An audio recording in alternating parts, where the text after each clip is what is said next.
Greetings and well met. Welcome to Stories by the Fireside. I am your host and narrator, Hailstorm, and today I shall read to you the story called The Tree, written by H.P. Lovecraft. I have left a link in the description for a wondrous archive of his works and the story itself, for your viewing pleasure. We begin. Fata viam invenient. On a verdant slope of Mount Menelaus, in Arcadia, there stands an olive grove about the ruins of a villa. Close by is a tomb, once beautiful with the sublimest sculptures, but now fallen into as great decay as the house. At one end of that tomb, its curious roots displacing the time-stained blocks of pentelic marble, grows an unnaturally large olive tree of oddly repellent shape, so like to some grotesque man or death-distorted body of a man that the country folk fear to pass it at night when the moon shines faintly through the crooked boughs. Mount Menelaus is a chosen haunt of dreaded Pan, whose queer companions are many, and simple swains believe that the tree must have some hideous kinship to these weird Panissi. But an old beekeeper who lives in the neighboring cottage told me a different story. Many years ago, when the hillside villa was new and resplendent, there dwelled within it the two sculptors Carlos and Musides. From Lydia to Neapolis, the beauty of their work was praised, and none dared say that the one excelled the other in skill. The Hermes of Carlos stood in a marble shrine in Corinth, and the palace of Musides surmounted a pillar in Athens near the Parthenon. All men paid homage to Carlos and Musides, and marveled that no shadow of artistic jealousy cooled the warmth of their brotherly friendship. But though Carlos and Musides dwelled in unbroken harmony, their natures were not alike.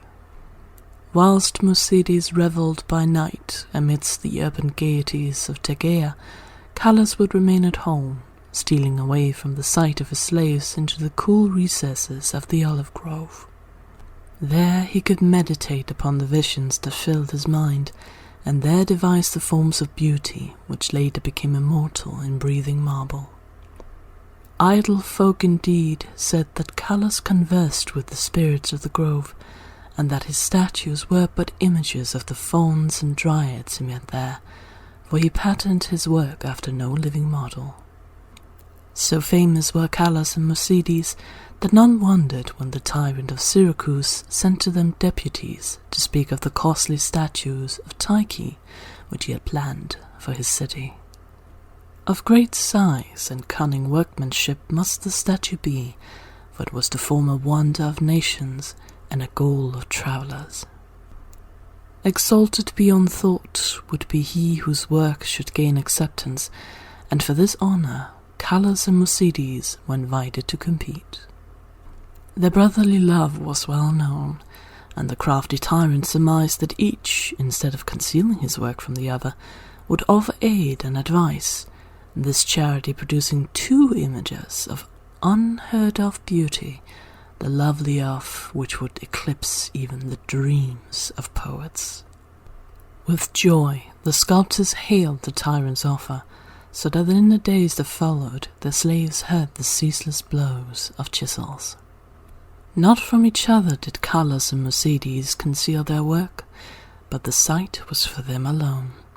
Saving theirs, no eyes beheld the two divine figures released by skilful blows from the rough blocks that had imprisoned them since the world began. At night, as of yore, Musides sought the banquet halls of Tegea, whilst Carlos wandered alone in the olive grove. But as time passed, men observed a want of gaiety in the once sparkling Musides. It was strange, they said amongst themselves, that depression should thus seize one with so great a chance to win art's loftiest reward. Many months passed, yet in the sour face of Musides came nothing of the sharp expectancy which the situation should arouse. Then, one day, Mercedes spoke of the illness of Carlos, after which none marvelled again at his sadness, since the sculptor's attachment was known to be deep and sacred. Subsequently, many went to visit Carlos, and indeed noticed the pallor of his face, but there was about him a happy serenity, which made his glance more magical than the glance of Mercedes, who was clearly distracted with anxiety and who pushed aside all the slaves in his eagerness to feed and wait upon his friend with his own hands. Hidden behind heavy curtains stood the two unfinished figures of Tyche, little touched of late by the sick man and his faithful attendant.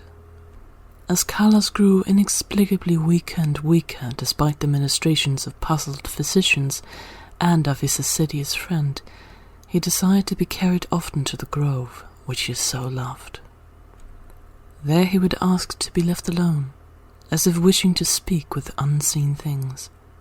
Mercedes ever granted his requests, though his eyes filled with visible tears at the thought that Carlos should care more for the fauns and the dryads than for him. At last the end drew near, and Carlos discoursed of things beyond this life.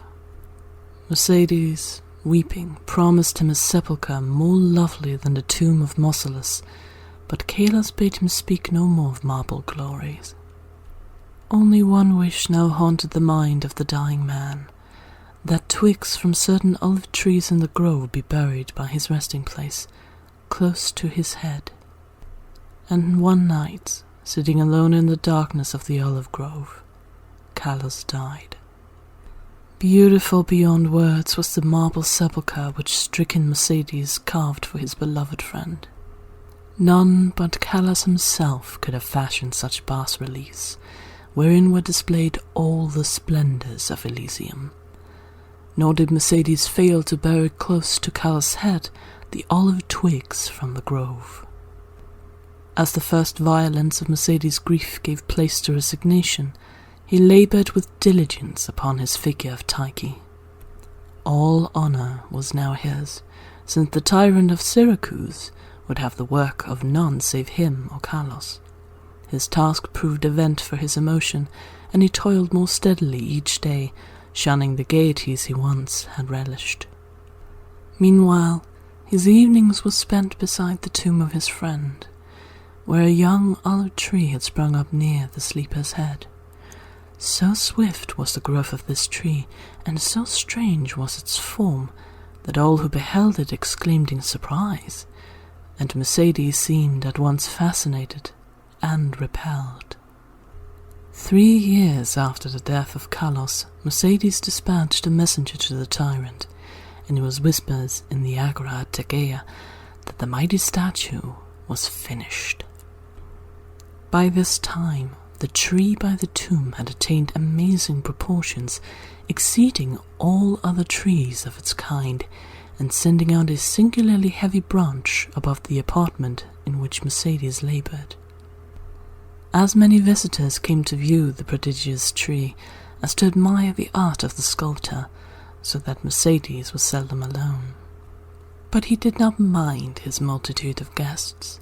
Indeed, he seemed to dread being alone now that his absorbing work was done.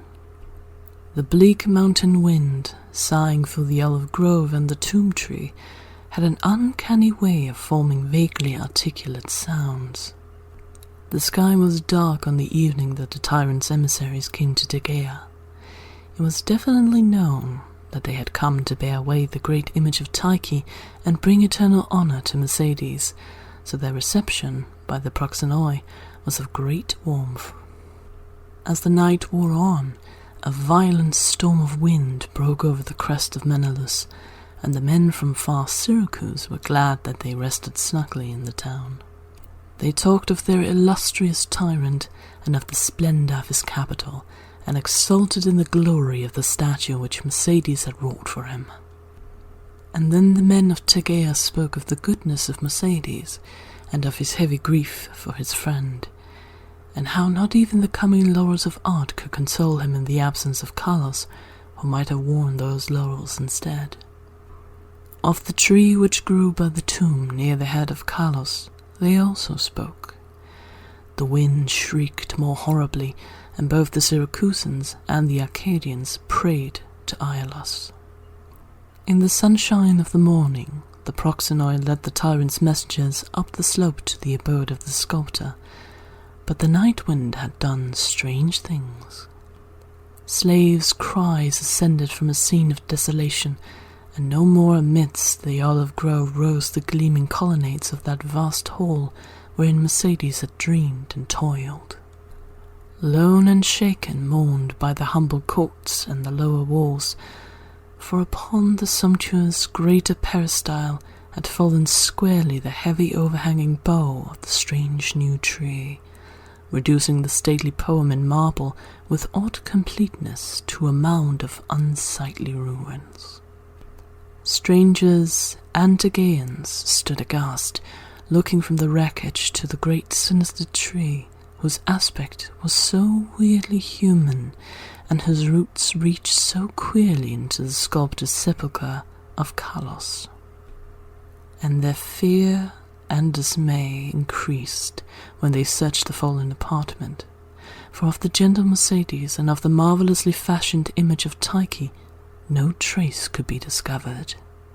Amidst such stupendous ruin only chaos dwelt, and the representatives of two cities left disappointed. Syracusans, that they had no statue to bear home, Tegeans, that they had no artist to crown. However, the Syracusans obtained after a while a very splendid statue in Athens, and the Tegeans consoled themselves by erecting in the agora a marble temple commemorating the gifts, virtues, and brotherly piety of Mercedes.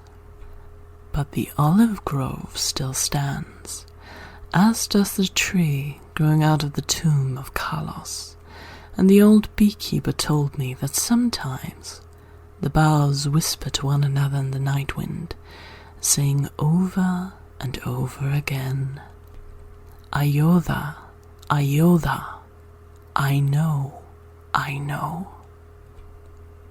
And this is where we end. Thank you for coming, and may you all have a pleasant day or night.